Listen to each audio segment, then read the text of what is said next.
జీవితంలో మనం ఎదుర్కొనేవి ఇవి ఇవి ఇవి తెలుసుకోవాలి, వీటి గురించి ఆలోచించాలి. వీటి గురించి ఒపీనియన్స్ అంటే మన ఉద్దేశాలు ఒక్కొక్కరికి ఒక్కొక్క రకంగా ఉండొచ్చు, ఉద్దేశాలు వేరు వేరు రకంగా ఉండొచ్చు. కానీ నాకు అర్థమైన బైబిల్ గ్రంథంలో నుంచి నేను అర్థం చేసుకున్నది నేను మీకు చెప్తాను. దీన్ని నేను ఇది కరెక్ట్ అని నమ్మి చెప్తున్నాను.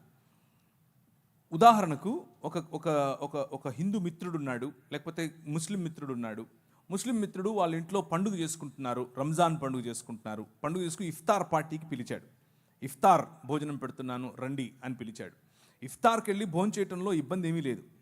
అలాగే ఈరోజు కనుమ, ఈ కనుమ దినాన మన హైందవ మిత్రులు వాళ్ళ ఇంట్లో మామూలుగా దాన్ని ఏమంటారు, మా ఊళ్ళల్లో అయితే అలసంద వడలు చేస్తారు. అలసంద వడలు మంచి కోడి కూర చేస్తారు, పిలుస్తారు. పిలిచినప్పుడు వాళ్ళ ఇంటికి వెళ్తాం, వాళ్ళతో కలిసి భోజనం చేస్తాం, తప్పేమీ లేదు. అలాంటి విందులు, అలాంటి భోజనం తప్పు కాదు. కానీ ఇక్కడే కొంచెం జాగ్రత్త వహించాలి. ఏంటంటే, మేము మీ ఇంటికి వచ్చినప్పుడు మీరు కేక్ పెడితే తిన్నారు, మేము మీ ఇంటికి వస్తాం, మీరు భోజనం పెడితే తింటాం, అంతవరకు ఓకే. కానీ మీరు కేక్ పెడితే మేము తిన్నాం, మేము ప్రసాదం పెడితే మీరు తినండి అంటే ప్రాబ్లం. ఏంటా ప్రాబ్లం? కేకు మనం ఏది ప్రసాదంగా పంచం. ఎప్పుడు ఎవరైనా పంచుతున్నారు మీరు? మనమేం పంచం, మన దగ్గర ప్రసాదాలు లేవు. మనం ప్రసాదాల బ్యాచ్ కానే కాదు. మనం ఒక బల్ల పెడతాం, ఆ బల్ల క్రీస్తు శరీరం, అది ప్రసాదం కాదు. అది వచ్చి తింటే రోగాలు పోతాయి, అది వచ్చి తింటే దేవుడు బ్లెస్సింగ్స్ ఇస్తాడు, ఇలాంటి ఏం లేవు మనకి. ఇది దేవుని బల్ల. మనందరము ఒక్క సమాజం, మనలో అందరిలో ఒకే రక్తం ప్రవహిస్తుంది. ఆయన మన కోసం తన శరీరాన్ని విడిచాడు అన్నటువంటి ఆయన విమోచన కార్యాన్ని జ్ఞాపకం చేసుకునే కేవలము బాప్తీసము పొందిన ఆయన అనుయాయులైన, ఆయన శిష్యులైన వారికి మాత్రమే పెట్టబడిన బల్ల. అది ఎవరికి పంచంగా మనం పంచం. అలాగే వారి దేవీ దేవతలకు అర్పించిన వాటిని తీసుకోము కూడా. మనం పంచము, వారిస్తే తీసుకోము. చాలా క్లియర్గా చెప్తున్నానా? మనం పంచేది లేదు, వాళ్ళు ఇస్తే తీసుకోవాల్సిన అవసరము లేదు. అలాగని చెప్పి అవతల వారు నొప్పించాల్సిన అవసరం ఏమీ లేదు. ఎందుకు నొప్పించాలి? దయ్యానికి పెట్టావు, నువ్వు రాయికి పెట్టావు, నువ్వు ఈ స్టేట్మెంట్స్ అన్నీ అక్కర్లేదు. అది కరెక్ట్ కాదు. అలా చెప్పటం వల్ల అవతల వ్యక్తిని పోగొట్టుకుంటాం. అలా మనం దురుసుగా ఉండకూడదు. చాలా సున్నితంగా మాట్లాడచ్చు. సోదరా, చాలా థ్యాంక్ యూ, మీ భక్తి భావాన్ని నేను మెచ్చుకుంటున్నాను, మీలో ఇంత భక్తి ఉంది, చాలా సంతోషం, మీరు నన్ను కూడా గౌరవిస్తూ మీరు ఏదో ఇస్తున్నారు. కాకపోతే మిమ్మల్ని నేను గౌరవించాలి కదా. నేనేదో ఇది స్వీట్ తిన్నట్టు తిన్నాను అనుకోండి, అది మీకు నొచ్చుకుంటారు మీరు. అలా వద్దు. నేను నా విశ్వాసంలో ఇలాంటి విగ్రహార్పితములు తీసుకోవద్దు అని చెప్పారు కాబట్టి నన్ను దయచేసి ఏం అనుకోకే. కానీ నీతో పాటు రావాలా, వస్తా, ఎక్కడికి వెళ్దామని చెప్పు, మీ ఇంటికి వద్దామా, భోజనం చేద్దామా, చేస్తా చెప్పు. ఇలా మనం స్నేహాన్ని పెంచుకోవచ్చు. కానీ సత్యాన్ని కూడా చెప్పాలి. సత్యం చెప్తూ స్నేహాన్ని పెంచుకోవాలి. వాళ్ళేం నొచ్చుకోరు. ఒక్కసారి గనక మనము తగ్గింపుతో, నిజమైన మనస్సుతో వాళ్ళను, మన సహోదరులను యాక్సెప్ట్ చేస్తూ వాళ్ళని ఈ విషయం చెప్పి, మేము ఎలాగైతే మీకు బల్ల పంచమో అలాగే మీరు కూడా నాకు ఇది ఇవ్వకండి అని చెప్పటం వల్ల తప్పేమీ లేదు. అలా చెప్పిన తర్వాత వారితో కలిసి బయటికి వెళ్ళారు, ఒక రెస్టారెంట్కి వెళ్ళారు. ఆ రెస్టారెంట్లో వాడు ఎవరికి సమర్పించాడో మనకు తెలీదు. అది హలాల్ చేసి పట్టుకొచ్చాడా, కోషర్ చేసి పట్టుకొచ్చాడా, లేకపోతే ఏదైనా రాయి దగ్గర పెట్టాడా, లేకపోతే ఇంకేదైనా చేసి వచ్చాడా, అది మనకు తెలీదు. డబ్బులు ఇవ్వాలి, కొనుక్కోవాలి, ఇద్దరం కలిసి ఛాయ్ తాగాలి, బిర్యానీ తినాలి, ఎవరి ఇళ్ళకి వెళ్ళిపోవాలి. అది ప్రసాదం ఏం కాదు. మీకు అర్థమవుతుందా నేను చెప్పేది? సో అందులో ఏం కెమికల్ లేదు, అందులో ఏదో వేరే శక్తులు వచ్చి మీకు పట్టేటి ఏమీ లేవు. కానీ ఎప్పుడైతే మీరు ఇది మా దేవునికి అర్పితమైనటువంటి భోజనము, ఇది మీరు తింటే మీకు లబ్ధి, ఇది మీకు మంచిది, ఇది ప్రసాదము అని మీకు ఇస్తారో, అప్పుడు దాన్ని ఏకీభవించి వారితో, అవునా నాకు కావాలి అని మీరు ఎప్పుడైతే వారితో ఏకీభవిస్తారో, అప్పుడు మీరు వారి భావజాలంతో ఏకీభవించినట్లు. వారి భావజాలం ఏమిటిది? వారి భావజాలం విగ్రహము అనే భావజాలం. బొమ్మ కాదు, బొమ్మకు విగ్రహానికి చాలా తేడా ఉంది. బొమ్మలన్నీ బొమ్మలే, విగ్రహం వేరు. విగ్రహం వెనుక ఒక భావజాలం ఉంది. ఆ భావజాలం మన పైన ప్రభావం చూపిస్తుంది. చిన్న లడ్డేగా ఏమవుతుంది అని అనుకుంటాం ఫస్ట్లో. అది మెల్లిమెల్లిగా లడ్డూ కాస్త తెడ్డేస్తుంది మన మీద. జాగ్రత్త పడాలి. ఏముంది, ఉప్మా అనుకొని తింటాను. ఉప్మా అనుకొని తింటాం కాదు. అక్కడ ఆ ఉప్మా ఎవరికైతే సమర్పించారో వాడు ఉప్మా కాదు, చాలా చెప్మా చేస్తాడు. తర్వాత కావాలని కాలు జారద్దు, కావాలని పోయి వాడి దగ్గర పడద్దు. నీకు తెలియకుండా ఇచ్చాడా కథ వేరు, కానీ తెలిసి ఒప్పుకోలు, అవును నేను అగ్రి అవుతున్నాను నీతో అన్నటువంటి భావనలో తీసుకోవద్దు. డైరెక్ట్గా చెప్పండి, లేదు సోదరా నెక్స్ట్ టైం నుంచి నీకు కేక్ వద్దంటే కేక్ కూడా ఇవ్వనని చెప్పండి. నీ ప్రాబ్లం ఏంటి? నేను కేక్ ఇస్తే నువ్వు తినకూడదు, అంతే కదా. కేక్ ఇయ్యనబ్బా, అంతేగా, అయిపోలే. కానీ మన ఇద్దరం దోస్తే మళ్ళా ఫ్రెండ్షిప్ వదలద్దు, ప్రసాదం వదలండి. ప్రసాదం అంటే కేవలం భోజనం గురించి మాత్రమే చెప్పట్లేదు నేను. ఉదాహరణకు మీ పిల్లలకి ఏదైనా డ్యాన్స్ నేర్పించాలనుకుంటున్నారు. డ్యాన్స్ తప్పేమీ లేదు, లలిత కళలు తప్పు కాదు. లలిత కళలు మన దేవుని, మన ఆయనవే. కానీ మా నాయన దగ్గర కాకుండా ఆడేనో ఒక ఆయన ఉంటాడు నటరాజు అని, ఆయన దగ్గరికి వెళ్ళి ముందు ఇట్లా పెట్టి అయ్యొద్దు. ఆ డ్రామాలు మనకొద్దు, మన పిల్లలకి అది అస్సలొద్దు. ఒక్కసారి చేశారా అది జీవితాంతం పట్టుకుంటుంది. మీ నాట్యం అంతా కూడా అక్కడికే వెళ్తుంది. నీ తండ్రికి ఆరాధనగా ఉండదు. నీ పాట పాడేటప్పుడు ఎవరిని తలుచుకుంటున్నావు, ఎవరు నీ మధ్యలో ఉంటున్నారు, ఎవరికి ఆరాధనగా నీ పాట, నీ పని. కొంతమంది పని కేవలం డబ్బు కోసం చేస్తారు. ఆ డబ్బు మీకు విగ్రహం.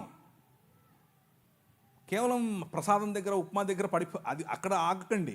ఇది చాలా పెద్ద కాన్సెప్ట్. కొంతమందికి కులం ఒక విగ్రహం. ఆ దాని కిందనే బతుకుతూ ఉంటారు. పెళ్లి చేయాలంటే కులం కావాలి, భోజనం చేయాలంటే కులం కావాలి, ఎవరి దగ్గరికైనా వెళ్ళాలంటే కులం కావాలి. అసలు మనోడా కాదా అదొక విగ్రహం. విగ్రహార్పితం నువ్వు యాక్చువల్గా అప్పుడు. సో విగ్రహం అనేది నిన్ను మనిషి స్థాయి నుంచి తగ్గిస్తుంది, పశు స్థాయిగా మారుస్తుంది. మెల్లిమెల్లిగా దాని భావజాలం నీ పైన పట్టి పీడిస్తుంది.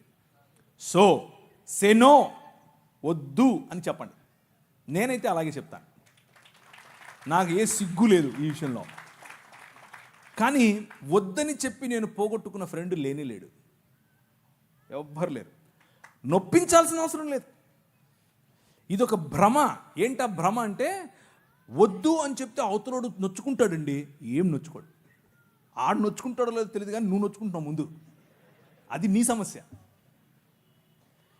ఆనెస్టీ అంటే ఉన్నది ఉన్నట్లుగా నిజాయితీగా ప్రజల ముందు నిన్ను నువ్వు కనబరుచుకోవటం తప్పు కాదు, అది మంచిది. ప్రజలు అప్రిషియేట్ చేస్తారు. ఒకసారి ఏంటబ్బా ఆయన ఇలా చేస్తున్నాడు అని అనుకోవచ్చేమో, కానీ తరువాత నీ సత్ప్రవర్తన ఏమాత్రము వ్యత్యాసం లేకుండా నువ్వు ఆ వ్యక్తిని క్రైస్తవ భావంతో నువ్వు ఎప్పుడైతే దగ్గరికి తీసుకుంటావో అన్నీ అర్థమవుతాయి ఆయనకి. ఓకే, ఇది ఆయన నిష్ట. ఒక ఆయన వచ్చాడు నా పైన, బాస్. అప్పట్లో నేను ఒక కంపెనీలో పనిచేసేవాడిని. ఆయన బ్రాహ్మణోత్తముడు. అమెరికా వెళ్ళాం మేము ఇద్దరం కలిసి. కాదు ప్రవీణ్ గారు మీరు అని మొదలెట్టాడు. ఇక్కడే రామచంద్రాపురం అనుకుంటాను. ప్రవీణ్ గారు మీరు ఏంటండి మీరు అని 1-2 సార్లు నన్ను కొంచెం గెలికాడు.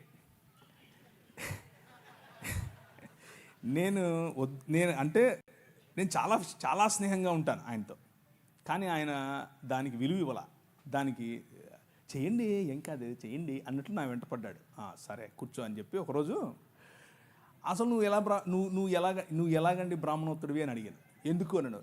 నువ్వు అసలు సముద్రాలు దాటకూడదు కదా, 7 దాటి వచ్చావు, ఇప్పుడు ఎట్లయితావు నువ్వు అని అడిగా. ఆ భావజాలం గురించి మాట్లాడుతున్నా. నేంటండి నేను ఇచ్చింది తినడానికి ఇన్ని క్వశ్చన్లు ఎత్తనావు అన్నాడు. అలా కాదండి, మీరు ఇచ్చింది ఊరికే తీసేసుకోవటం కాదు, అసలు ఏంటి దాని వెనక ఉంది అని అడిగితే మీరు నాకు ఇది చెప్పారు, మరి మీరు చెప్తున్నది పాటించట్లేదు కదా అని అడిగాను. లేదండి మరి మేము చాలా స్వచ్ఛమైన ఇది అది అని ఏదో చెప్పాడు. ఏం తింటారో ఏం కలుపుతారో చెప్పారు. సరేనండి నేను కూడా తింటానులేండి, ఓ పని చేద్దాం, రేపు మా ఇంట్లో బీఫ్ బిర్యానీ వండుతున్నాను వచ్చేయండి అన్నాను. ఏంటండి అలా అంటారు మీరు అన్నాడు. అంటే భోజనం అండి బాబు, మేము తినే భోజనం భలే ఉంటుంది, ముక్క తగిలితే సూపరు అన్నాను.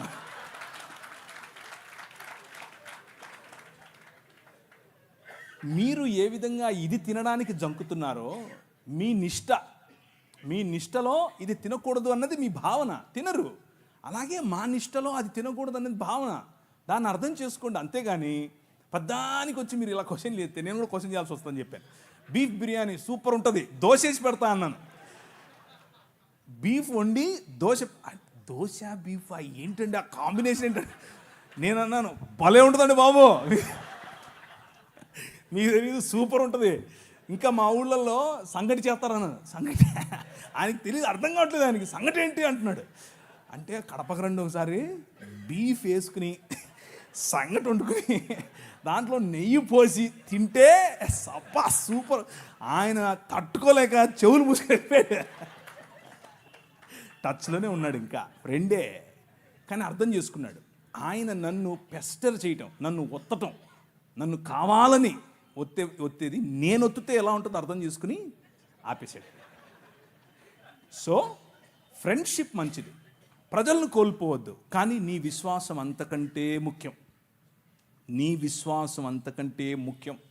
నువ్వు రోడ్డు మీద నిలబడి సువార్త చెప్పటం ఎంత ముఖ్యమో, నీ ఫ్రెండ్ దగ్గర నిలబడుకొని నేను క్రీస్తును మాత్రమే అనుసరిస్తాను అని చెప్పటం అంతే ముఖ్యం. నువ్వు ఆడిచ్చిందల్లా తీసుకొని తింటే నువ్వు అది చెప్పటం లేదని అర్థం, నీ సాక్ష్యం లేదని అర్థం.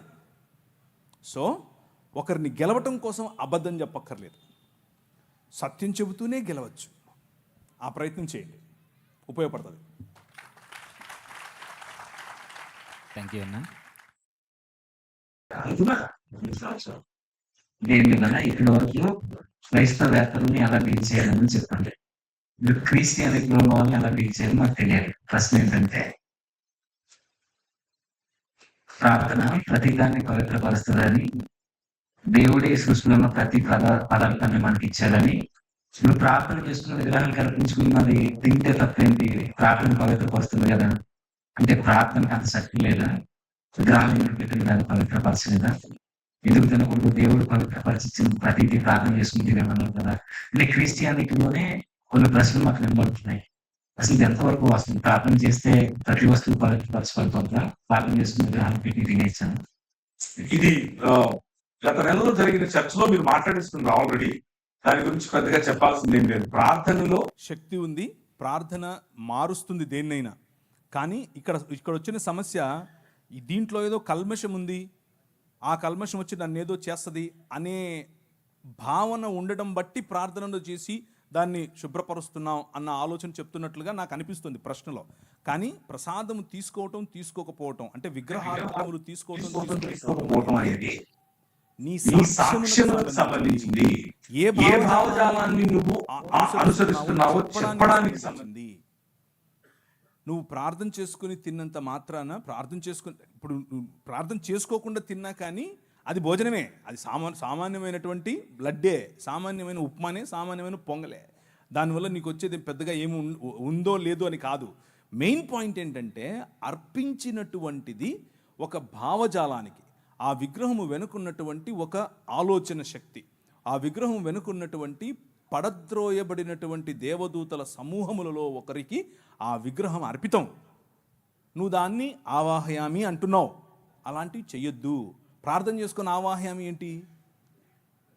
ప్రసాదం తినడం అంటే ఆవాహయామి అని చెప్పటమే. ప్రార్థన చేసుకుని పిలవాలా? పిలిచేవాళ్ళను ప్రార్థన చేసుకుని సరే నేను ఏకీపిస్తున్నానని ప్రార్థన చేసుకుని ఏకీపించాలా? అవసరం లేదు. ఇంత కష్టం ఎందుకు? వాక్యం చెప్తోంది. నువ్వు ఏదైనా మార్కెట్లోకి వెళ్ళావు, కొనుక్కున్నావు, ప్రార్థన చేసుకో, తిను. కానీ కావాలని విగ్రహార్పితములా వద్దని చెప్పు, వాక్యం చెప్తా ఉంది. అలా చేస్తే పోలా? దానికి దాన్ని ఏమంటారు, థియోలాజికల్ ఇది చేయాలా? ఇప్పుడు ప్రార్థన చేసుకుని మనం ఒక శివాలయంలోకి వెళ్ళి వారి భక్తి శివాలయం వారు భక్తితో శివాలయంలో ఉంటారు, శివుణ్ణి పూజిస్తారు.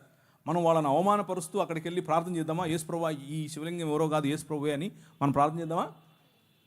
అది కరెక్టా? అది వారిని అవమానించినట్లు, మన విశ్వాసాన్ని మనం చాటనట్లు. అలా చేయకూడదు. వీలైనంత వరకు నిక్కచ్చిగా ప్రార్థన చేసుకుని భోజనాన్నైనా దేన్నైనా మనం ప్రభు కోసం చేయాలి. కానీ తెలిసి ఇది ప్రసాదం అని తెలిస్తే అవతలి వ్యక్తితో ఏకీభవించటం లేదు అన్న మాట చెప్పటం కోసం ప్రార్థన చేసుకొని తినాల్సిన అవసరం కూడా లేదు. అసలు తినాల్సిన అవసరం లేదు. అంటే మాకు అర్థమైంది మీరు చెప్పిన సమాధానం బట్టి. ఎప్పుడు తినకూడదు, ఎక్కడ తినకూడదు, ఎలాగో తినకూడదు. Okay, thank you. అంటే ఎవరు కూడా ఓకే సార్, అవసరం లేదు. మనకు థ్యాంక్ యూ తెలిసి కావాలి. అదొకటి. అయితే ఓకే సార్, మరి ఇదే ఇదే విషయం ఆ రోజు మేము డిబేట్లో ఎందుకు ప్రస్తావించలేదు? నేను నేను వచ్చిన వచ్చినందుకు కాదు. అంటే ఒకవేళ అది పిలవని నేను వచ్చినందుకు కాదు. నన్ను ఎందుకు పిలిస్తే మీరు? అదే అదే చేసిపోయాను. మీరు నన్ను ఇప్పుడు నేను వచ్చినప్పుడు మీ ఒపీనియన్ చెప్పేవాడిని.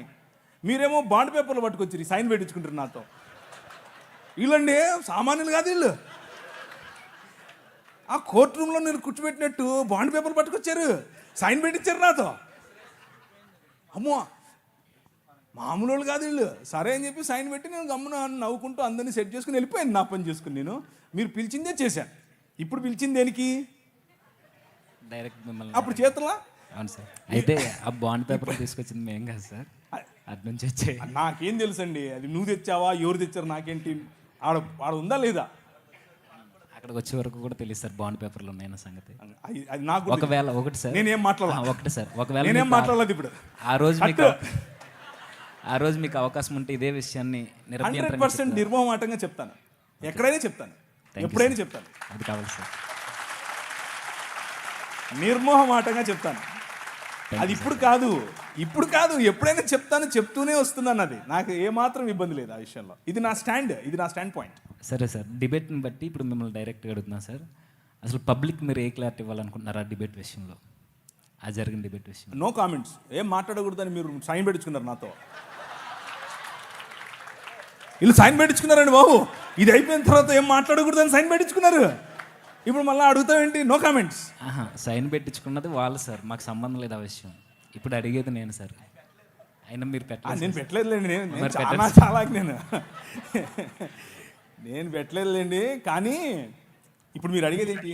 ఏం లేదు సార్. ఇప్పుడు మీరు అంత పెద్ద వ్యక్తి, మీరు వచ్చి కనీసం మీ వాయిస్ ఏం వినిపించలేదు కదా. ఇప్పుడైనా మీ వాయిస్ పబ్లిక్. ఇప్పుడు చెప్పాను కదా, నా వాయిస్ చాలా క్లియర్గా పెద్ద వ్యక్తిని కాదు నేను. ఫస్ట్ విషయం అది కట్.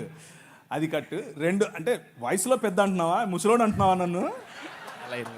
ఇప్పుడే అయ్యగారితో ఆశీర్వాదం తీసుకున్నాను. అయ్యా మీలాగా నేను 90 ఏళ్ళు బతకాలి అని ఆశీర్వాదం చేయండి అని ఇచ్చారు కదా, తల మీద చేయబెట్టి. సో నా స్టాండ్ ఇదే. విగ్రహార్పితములు తినద్దు. విగ్రహార్పితములలో ఉన్న పాటలు పాడొద్దు. విగ్రహార్పితములైన నాట్యం చేయొద్దు. విగ్రహార్పితములైన కులం పాటించొద్దు. విగ్రహార్పితమైన మతం వద్దు.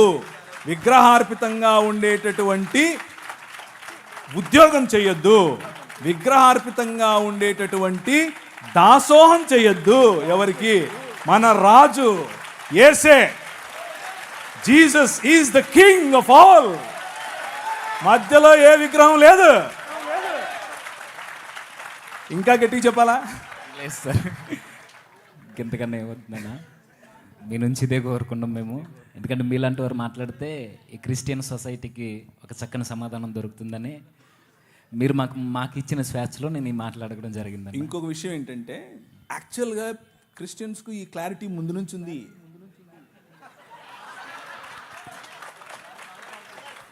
లేదని మీరు అనుకుని నేను తప్పు చెప్పానా సార్? ముందు నుంచి ఉంది, ఇది అందరికీ తెలిసింది. లేదు అని మీరు అనుకుని దాని మీద చర్చ చేసి మళ్ళా ఉందని తెలిసి మళ్ళా లేదని చెప్పి ఇప్పుడు నాతో చెప్పిస్తున్నారు. మీరు చెప్పండి, తినచ్చా తినద్దా? తెలుసండి వాళ్ళకు. మళ్ళీ మీరు క్రిస్టియానిటీలో క్లారిటీ ఇవ్వాల్సిన అవసరం ఈ విషయానికి లేనే లేదు. ఎందుకు అనంటే అందరికీ తెలుసు. కానీ వాళ్ళ స్ట్రగుల్ ఏంటంటే, యాక్చువల్ ప్రశ్న ఏంటంటే, నాకు తినాలని లేదు, కానీ ఎలా నేను అవతలి వాడికి చెప్పాలి, ఎలా అవతలి వ్యక్తిని నేను పోగొట్టుకోకుండా ఆ వ్యక్తితో స్నేహం కంటిన్యూ చేస్తూ ఇది తినకుండా ఉండాలి, ఎలా సాధ్యపడుతుంది అనేదే కన్ఫ్యూజన్. తినకూడదు అనేది తెలీదా మనకు? అందరికీ తెలుసు. సో పద్ధతి ఎలా అనేది నేను మీకు క్లారిటీ ఇచ్చాను. మనిషిని పోగొట్టుకోవద్దు, స్నేహాన్ని పోగొట్టుకోవద్దు, కానీ సున్నితంగా ఇది ఇక కాదండి, నా భావజాలంలో నేను నమ్ముతున్నటువంటి దేవుడు నా నిష్టలో ఇది చెయ్యొద్దని చెప్పాడు అని చెప్పటమే. ఓకేనా, థ్యాంక్ యూ అన్న. అయితే పబ్లిక్కి చిన్న క్లారిటీ, అసలు బాండ్ పేపర్ల గురించి మాకు తెలియదు అక్కడ వరకు వచ్చేంత వరకు. 100 నోట్స్ వచ్చి అక్కడికి వచ్చిన తర్వాత ఈ షరతులు ఉన్నాయని అక్కడ సైన్ పెట్టేంత వరకు కూడా మాకు తెలియదు. ఇది మా తరపు నుంచి మీకు ఇవ్వాల్సిన క్లారిటీ అన్నకు కూడా. ఎందుకంటే ఈ విషయంలో మాకు అన్నీ తెలిసే జరిగాయని అనుకుంటున్నారు, కానీ నేనైతే అలాగే అనుకుంటున్నాను. లేదన్నా, ఈ విషయంలో మాకు అసలు సైన్ పెట్టించేద్దాం వచ్చారు వీళ్ళు. లేదన్నా, అక్కడికి వచ్చేంత వరకు మాకు కూడా ఈ విషయం తెలియదు, బాండ్ పేపర్స్ ఉన్నాయన్న విషయం. అయితే నిజానికి మొదట్లోనే మీరు ఎందుకు రావాలని అనుకున్నామంటే, మిమ్మల్ని పిలవడానికి ముఖ్య ఉద్దేశం కూడా అదే అన్న. మీ నుంచి పబ్లిక్ ఒక వాయిస్ వెళ్ళాలని, మీ నుంచి వెళ్తే అది క్రిస్టియన్ సొసైటీలో కొంచెం బలంగా దాన్ని ముద్రించిన వారం అవుతామని ప్రత్యేకంగా మిమ్మల్ని ఎన్నుకోవడం జరిగిందన్న, మిమ్మల్ని ఫాలో అవుతూ. సరేనా, చాలా చక్కని సమాధానాన్ని మాకు అందించారు. Thank you brother. అయితే